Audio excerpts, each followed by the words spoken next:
ಆತ್ಮೀಯ ಬಂಧುಗಳೇ, ಶ್ರೀರಾಮಚರಿತಮಾನಸ ಲಂಕಾಕಾಂಡ 5-50 ಚೌಪಾಯಿಗಳು, ದೋಹೆ ಮತ್ತೆ ಛಂದಸ್ಸುಗಳನ್ನು ತಿಳ್ಕೊಳ್ಳೋಣ.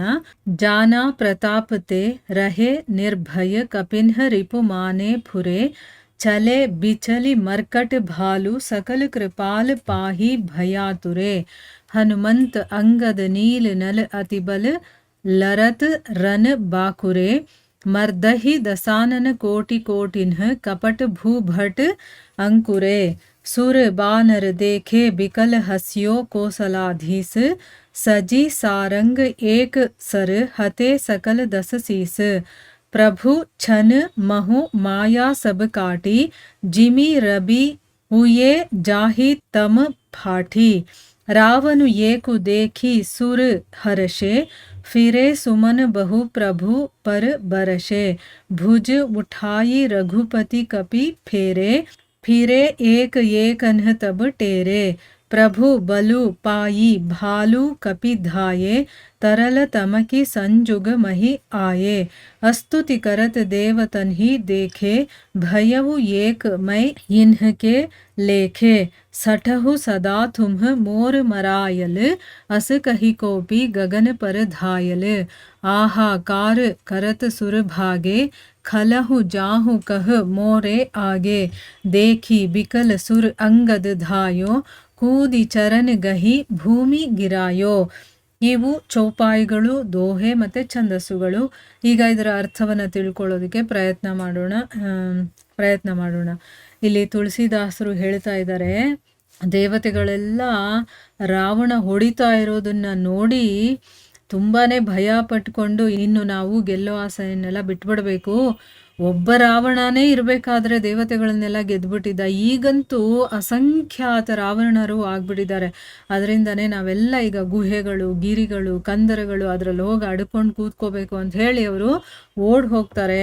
ಅಲ್ಲಿ ಕೇವಲ ಯಾರಿದ್ರು? ಹರವಿರಿಂಚಿ ಜ್ಞಾನಿ ಮುನಿಗಳು ಮಾತ್ರ ಉಳಿದಿದ್ರು, ಬ್ರಹ್ಮ, ಶಿವ ಮತ್ತೆ ಜ್ಞಾನಿಗಳು. ಯಾಕೆ ಅಂತಂದ್ರೆ ಅವರಿಗೆ ಪ್ರಭುವಿನ ಹಿರಿಮೆ ಮಹಿಮೆ ಏನು ಅನ್ನೋದು ಗೊತ್ತಿತ್ತು. ಅದಕ್ಕೋಸ್ಕರ ಪ್ರಭುವಿನ ಪ್ರತಾಪವನ್ನ ತಿಳ್ಕೊಂಡಿದ್ದಂಥವರು ನಿರ್ಭಯರಾಗಿದ್ರು. ವಾನರರು ಬಹುಮಂದಿ ರಾವಣರನ್ನ ನಿಜ ಅಂತಾನೆ ತಿಳ್ಕೊಂಡಿದ್ರು. ಅದಕ್ಕೋಸ್ಕರನೇ ಅವರು ವಿಚಲಿತರಾಗಿ ಓ ಕೃಪಾಳುವೆ ಕಾಪಾಡು ಕಾಪಾಡು ಅಂತ ಆರ್ತನಾದವನ್ನ ಮಾಡ್ತಾ ಓಡ್ತಾರೆ. ಅತ್ಯಂತ ಬಲಶಾಲಿಗಳು, ರಣಕೋವಿದರೂ ಆದಂತಹ ಹನುಮಂತ, ಅಂಗದ, ನೀಲ, ನಳ ಇವರು ಸಾಹಸದಿಂದ ಹೋರಾಡ್ತಾ ಇದ್ರು. ಅವರು ಕಪಟರೂಪಿ ಭೂಮಿಯಿಂದ ಅಂಕುರಿಸಿದಂತಹ ಸಂಖ್ಯ ರಾವಣರನ್ನ ಮರ್ದಿಸ್ತಾ ಇದ್ರು. ಅವರೆಲ್ಲ ಹೆದರ್ಕೊಂಡಿಲ್ಲ, ಆದರೂ ಕೂಡ ಅವ್ರಿಗೆ ಭಯ ಇತ್ತು, ಇಲ್ಲ ಅಂತಲ್ಲ. ಆದರೆ ಅವರು ರಣಭೂಮಿಯಿಂದ ಓಡಲಿಲ್ಲ.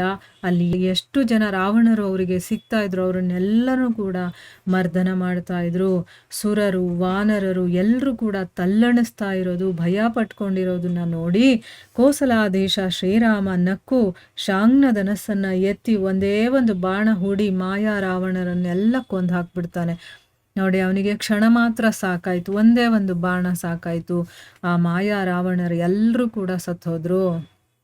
ಸೂರ್ಯ ಉದಯ ಆಗಬೇಕಾದ್ರೆ ಅಂಧಕಾರ ಎಲ್ಲ ಕರಗೋಗುತ್ತೆ ನೋಡಿ, ಅದೇ ರೀತಿ ಪ್ರಭು ಒಂದೇ ಕ್ಷಣದಲ್ಲಿ ರಾವಣನ ಮಾಯೆಯನ್ನು ನಾಶ ಮಾಡಿಬಿಡ್ತಾನೆ.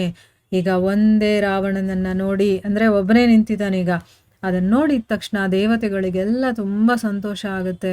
ಮತ್ತೆ ಅವರು ವಾಪಸ್ಸು ಆ ಪ್ರಭುವಿನ ಮೇಲೆ ಪುಷ್ಪವೃಷ್ಟಿಯನ್ನ ಸುರಿಸ್ತಾರೆ. ಶ್ರೀರಾಮ ಭುಜವನ್ನ ಎತ್ತಿ ಅಭಯವನ್ನ ಇತ್ತು ಎಲ್ಲ ವಾನರರನ್ನು ಕೂಡ ಹಿಂದಿರುಗುವಂತೆ ಕರೀತಾನೆ.